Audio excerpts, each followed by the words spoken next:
ಇವತ್ತು ಚಾಮುಂಡೇಶ್ವರಿಯ ಜನ್ಮದಿನವಾಗಿದೆ. ಈ ಆಷಾಢ ಮಾಸದಲ್ಲಿ ತಾಯಿ ಚಾಮುಂಡೇಶ್ವರಿಯ ಜನ್ಮ ದಿನೋತ್ಸವವನ್ನು ಸರಳವಾಗಿ ಮನೆಯಲ್ಲಿ ಯಾವ ರೀತಿ ಆಚರಣೆ ಮಾಡಬೇಕು, ಈ ದಿನದ ಸರಳವಾದ ಆಚರಣೆ, ದೀಪಾರಾಧನೆ, ಪೂಜೆ, ನೈವೇದ್ಯ ಇದರ ಬಗ್ಗೆ ಸರಳವಾಗಿ ನೋಡೋಣ. ಚಾಮುಂಡೇಶ್ವರಿಯ ದೇವಸ್ಥಾನ ಇದ್ದರೆ ಅಲ್ಲಿ ಹೋಗಿ ದೇವಿಗೆ ದರ್ಶನ ಮಾಡಿಕೊಂಡು ಬನ್ನಿ.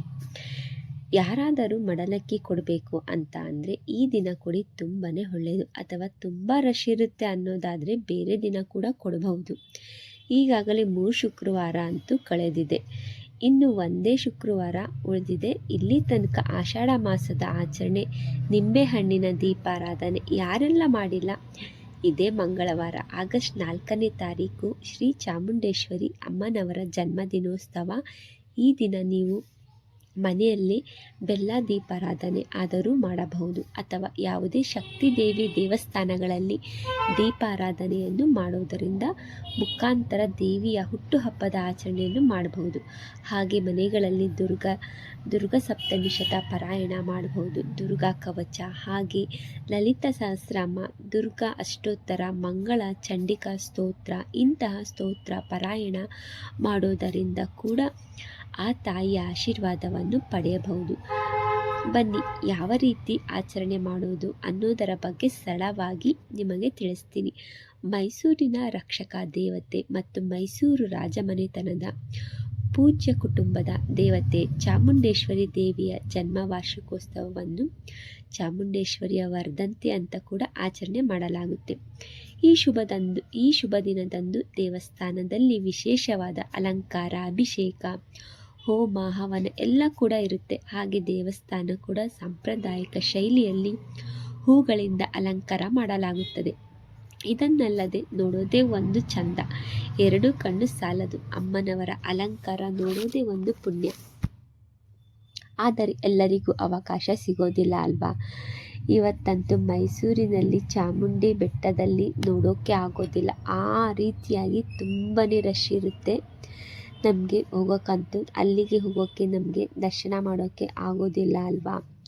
ಅದಕ್ಕೋಸ್ಕರ ನಾವು ಇಲ್ಲೇ ಇರೋದ್ರಿಂದ ಆ ತಾಯಿಯನ್ನು ಸ್ಮರಣೆ ಮಾಡೋಣ. ಇದೇ 2026 ಆಗಸ್ಟ್ 4ನೇ ತಾರೀಕು ಮಂಗಳವಾರ, ಆಷಾಢ ಮಾಸದ ಕೃಷ್ಣ ಪಕ್ಷದ ಸಪ್ತಮಿ ತಿಥಿ, ರೇವತಿ ನಕ್ಷತ್ರ ಅಂದರೆ 3ನೇ ಆಷಾಢ ಮಂಗಳವಾರ. ಈ ದಿನ ಶ್ರೀ ಚಾಮುಂಡೇಶ್ವರಿಯ ದೇವಿಯ ಜನ್ಮದಿನೋತ್ಸವ ಅಥವಾ ವರ್ಧಂತಿಯನ್ನು ಆಚರಣೆ ಮಾಡಲಾಗುತ್ತೆ.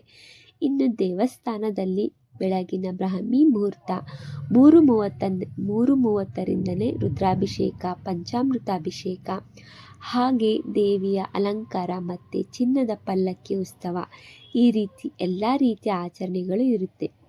ಮನೆಯಲ್ಲಿ ಸರಳವಾಗಿ ಮಾಡೋರಿಗೆ ನೀವು ಈ ದಿನ ಸಿಂಪಲ್ ಆಗಿ ಹೇಳಬೇಕಂದ್ರೆ ಮನೆಯಲ್ಲಿ ಒಂದು ಬೆಲ್ಲದ ದೀಪಾರಾಧನೆ ಮಾಡಿದರೂ ಕೂಡ ಸಾಕು, ಆ ತಾಯಿ ಆಶೀರ್ವಾದ ಸಿಗುತ್ತೆ. ಆಗಸ್ಟ್ 4ನೇ ತಾರೀಕು ರಾತ್ರಿ 9:50 ಸಿದ್ಧಿಯೋಗ. ಮನೆಯಲ್ಲಿ ಶ್ರೀ ಚಾಮುಂಡೇಶ್ವರಿಯ ಫೋಟೋ ಅಥವಾ ವಿಗ್ರಹ ಏನಾದರೂ ಇದ್ದರೆ ವಿಗ್ರಹ ಪಂಚಾಮೃತಾಭಿಷೇಕ ಮಾಡಿ, ಮಲ್ಲಿಗೆ ಹೂವಿಂದ ಅಲಂಕಾರ ಮಾಡಿ. ವಿಗ್ರಹ ಇಲ್ಲ, ಫೋಟೋ ಇದೆ ಅಂದರೆ ಫೋಟೋಗೆ ಹೂಗಳಿಂದ ಅಲಂಕಾರ ಮಾಡಿ. ಮೊದಲು ಗಣೇಶನ ಪ್ರಾರ್ಥನೆ ಮಾಡಿ 2 ಬೆಲ್ಲದಚ್ಚಿನ ದೀಪಾರಾಧನೆಯನ್ನು ಮಾಡುವಂಥದ್ದು.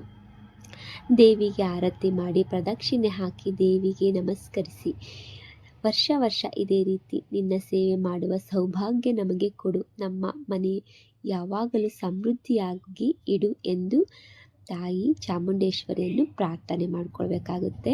ಈ ವಿಡಿಯೋ ನಿಮಗೆ ಇಷ್ಟ ಆಗಿದ್ದರೆ ಈ ವಿಡಿಯೋಗೊಂದು ಲೈಕ್ ಮಾಡಿ, ಕಮೆಂಟ್ ಮಾಡಿ, ಶೇರ್ ಮಾಡಿ.